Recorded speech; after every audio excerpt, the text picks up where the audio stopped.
வணக்கம். நீலமலை தொலைக்காட்சியின் நகர்வளப் பகுதி. செய்திகளை வாசிப்பது மலைகளின் அரசி நீலமலை அன்பில்.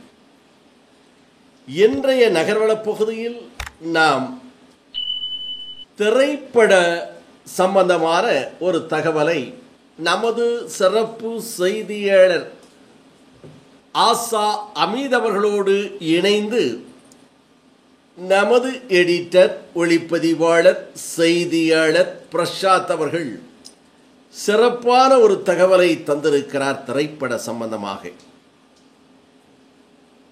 1937ஆம் ஆண்டு பேசும் படம் தொடங்கிய காலம் முதல் இன்று வரை தமிழ் திரை உலகம் என்று எடுத்துக்கொண்டால்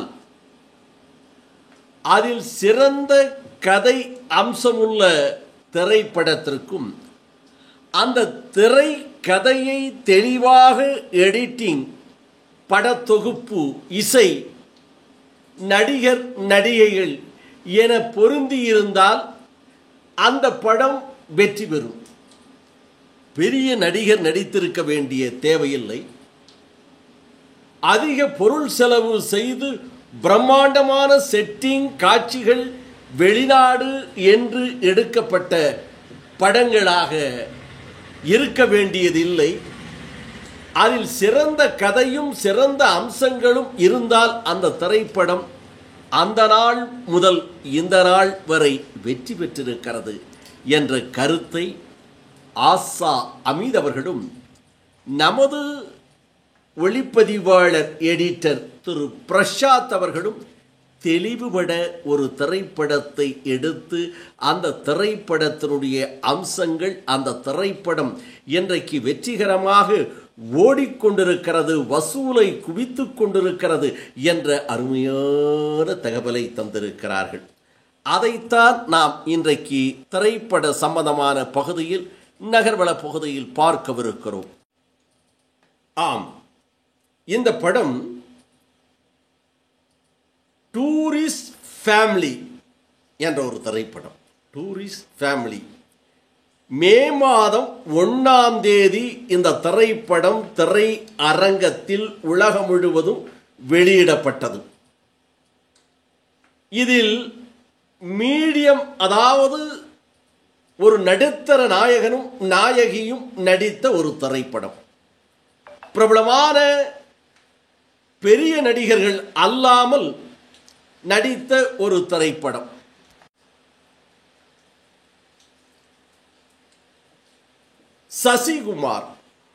சசிகுமார் போன்ற ஒரு சிறப்பான நடிப்பை உள்வாங்கி நடிக்கக்கூடிய ஒரு அழகான நடிகர், சிறப்பான நடிப்பை வழங்கக்கூடியவர் என்ற இவருக்கு ஒரு நல்ல பெயர் உண்டு.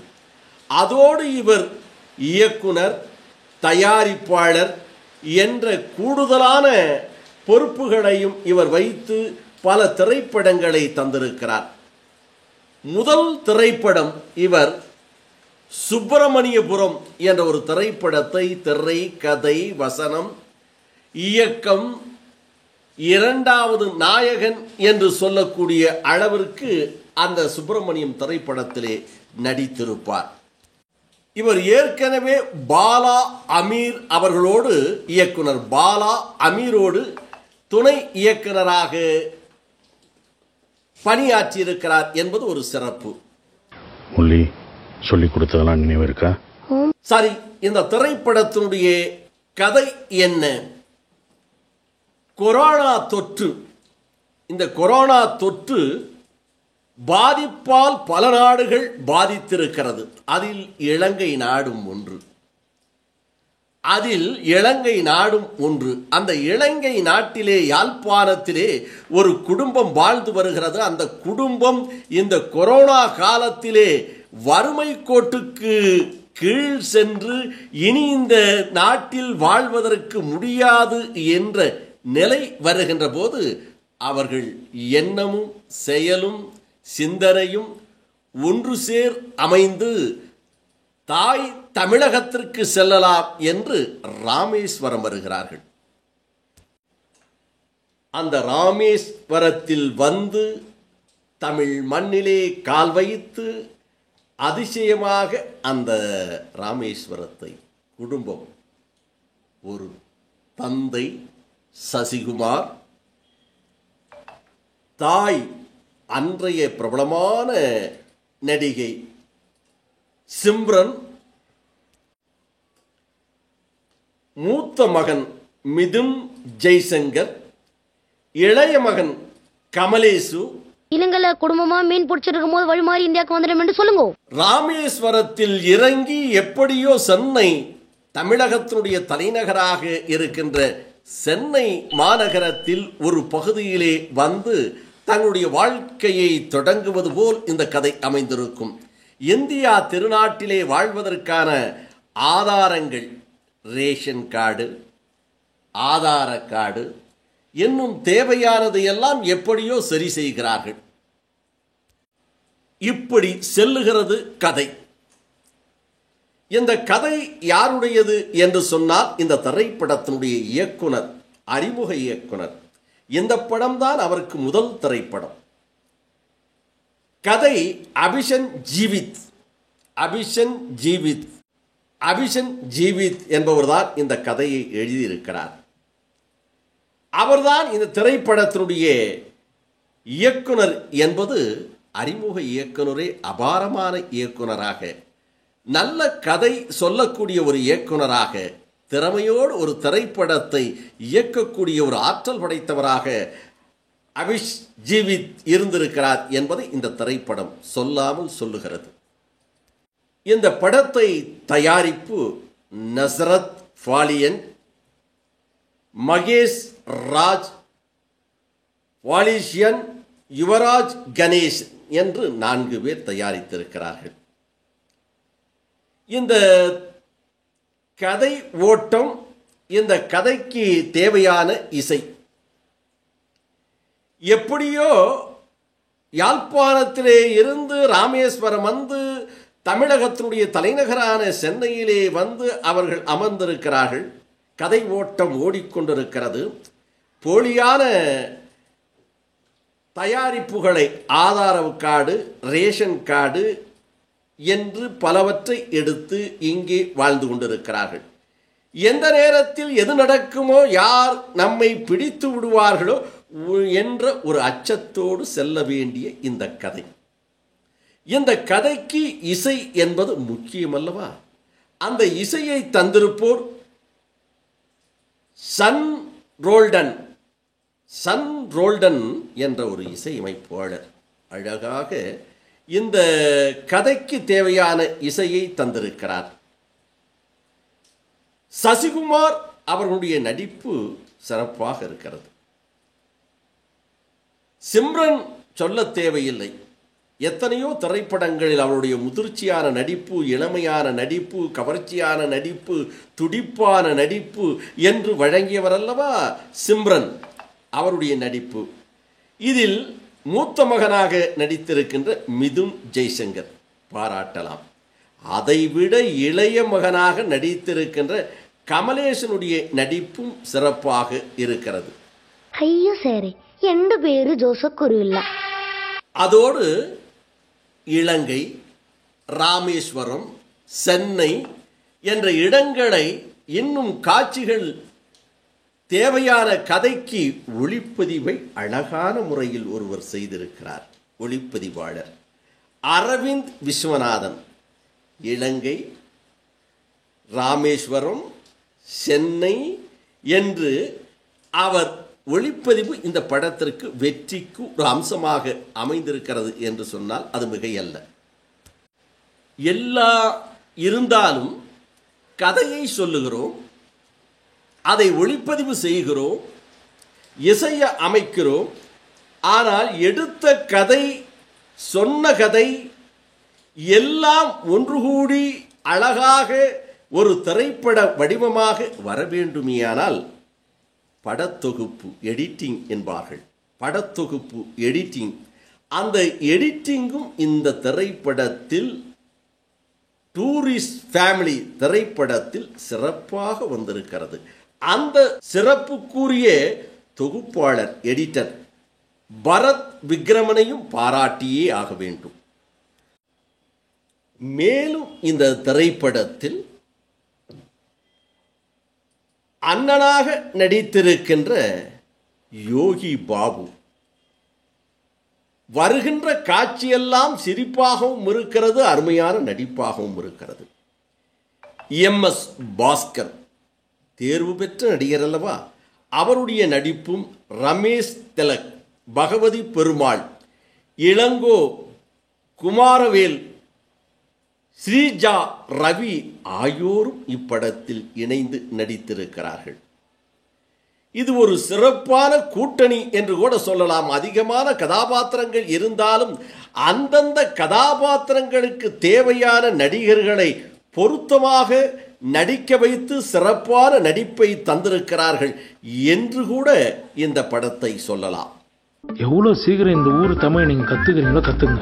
இந்த திரைப்படத்தினுடைய கதை பாதுகாப்பு, சிறந்த எதிர்காலத்தை தேடி வரும் ஒரு இலங்கை தமிழர் குடும்பத்தின் ஆபத்தான பயணத்தை, அப்பப்போது இந்த இதய துடிப்பு இருக்கிறதே, டக் டக் டக் என்று அடித்துக் கொண்டிருக்குமே, எந்த நேரத்தில் நிற்கும் என்பது கூட தெரியாமல் ஓடிக்கொண்டிருக்கிறோமே, அதை போல இலங்கையிலிருந்து தமிழகத்திற்கு வந்து வாழ்ந்து கொண்டிருக்கின்ற இந்த குடும்பத்திற்கு எந்த நிலையில் எப்போது ஆபத்து வருமோ என்று ஓடிக்கொண்டிருக்கிறது. அந்த கதையை அற்புதமாக சொல்லியிருக்கிறார்கள்.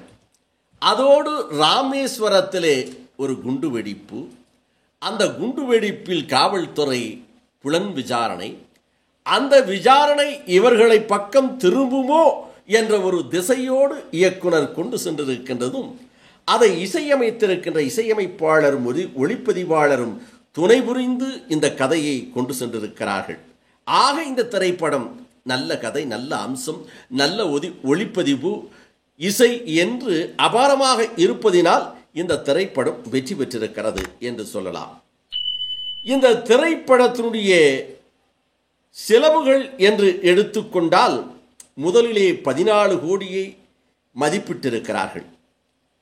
பிறகு 32 கோடியிலே இந்த படத்தை சிறப்பான முறையில் முடித்து படத்தை வெளியிட்டதாக தகவல் வந்திருக்கிறது. இன்றைக்கு உலகம் முழுவதும் 100 கோடியை தாண்டி வெற்றிகரமாக ஓடிக்கொண்டிருக்கிறது என்று அதிகாரப்பூர்வமான படத்தயாரிப்பாளர் வெளியிட்டிருப்பதாக ஊடகங்களிலும் மற்றும் பத்திரிகையிலும் செய்திகள் வந்த வண்ணமே இருக்கிறது.